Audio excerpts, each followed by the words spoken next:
Good morning, everybody. Happy Friday. So we've been talking about you make a decision that you're going to control your response to events. You're not going to let events control you.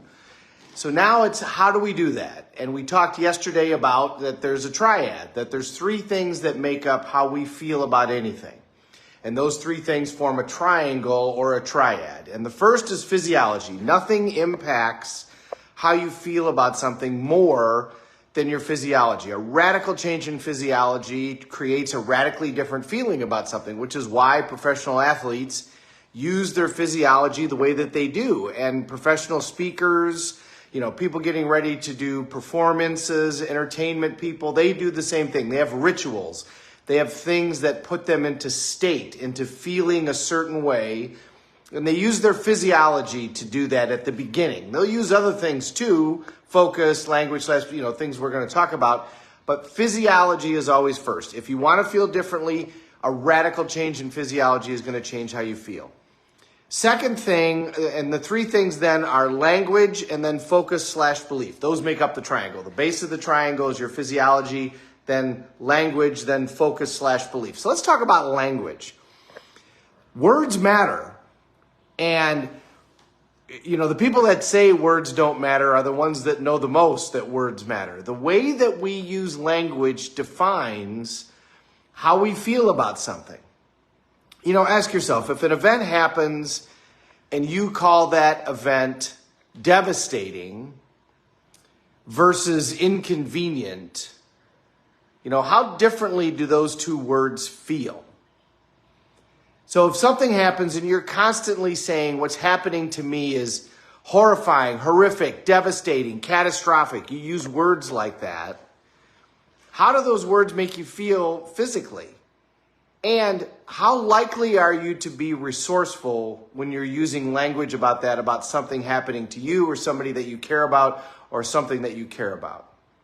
There's a great story about Stephen Covey, the guy that wrote The 7 Habits of Highly Effective People, and he was on an African safari, and they were out on their own and decided to stay out late towards dusk to watch the animals really start coming to life. But the big thing is you don't want to be there after the sun sets because that's when the animals will start attacking.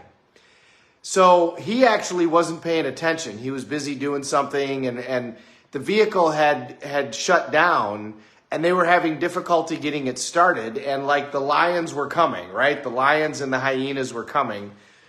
And all of a sudden, they all kind of turned to Stephen because, they all knew him and he was famous. And they said, hey, what are we going to do? And he kind of looked up and looked around. And he looked at everybody and he goes, well, this is inconvenient. And suddenly, everybody relaxed. And they were able to fix the vehicle and off they went. Joe Montana, 1 minute left in the Super Bowl, and he gets into the huddle with his team, and they've got to go, however far it was, 80, 90 yards.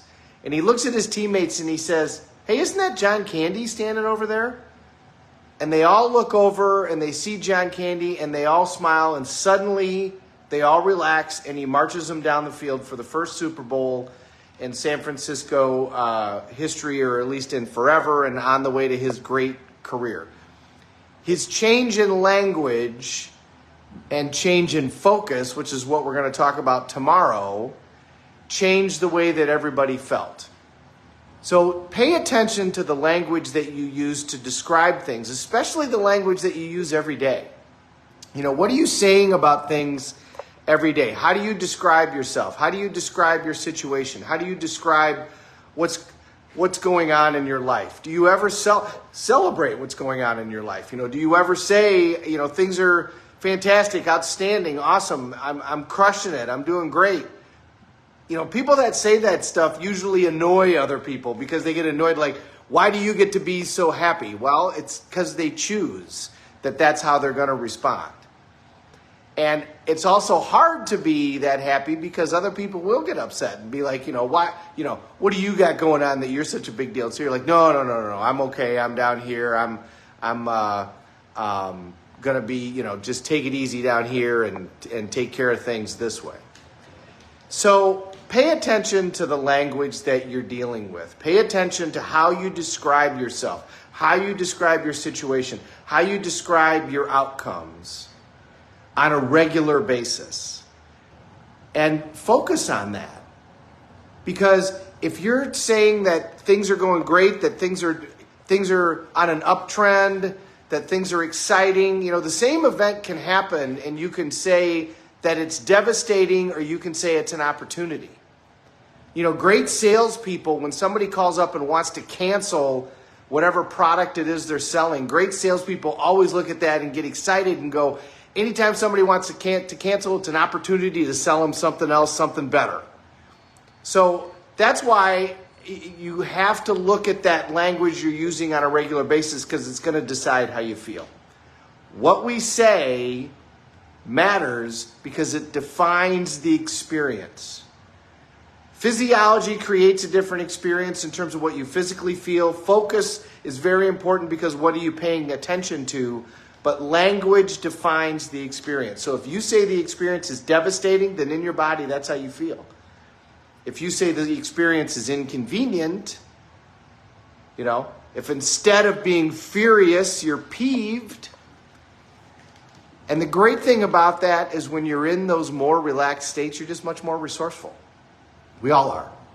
No matter what we're doing, whether we're trying to win a Super Bowl or we're just trying to interact with our spouse or kid in a way that doesn't create an outcome that we later on wish would have been something different. Language matters. For the next 24 hours, pay attention to what you use to define things, especially yourself. What do you call yourself? What do you say when people give you a compliment? Do you take it or do you downplay it? Or do you focus on the things that aren't going right? Pay attention for the next 24 hours and see what you learn. Thank you, everybody, for watching. My Uncle Bill and Teresa, thanks for being on here live. Happy Friday. I hope you guys get value out of this, and I'm honored whenever you hop on. We're all in this together. Let's take care of each other.